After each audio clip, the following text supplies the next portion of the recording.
Жыр алыбы атанған Жамбыл Жабаев атамыздың ескерткішінің қасында кезекті 5-ші жыр менен өлең күйдің жәрмеңкесін өткізгелі жатырмыз.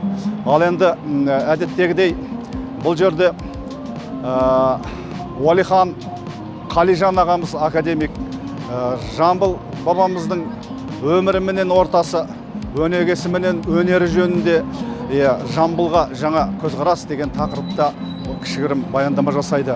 Содан кейін Жамбыл бабамыздың осы жерде өлеңдері менен күйлері орындалады. Республикалық күй анасы қоры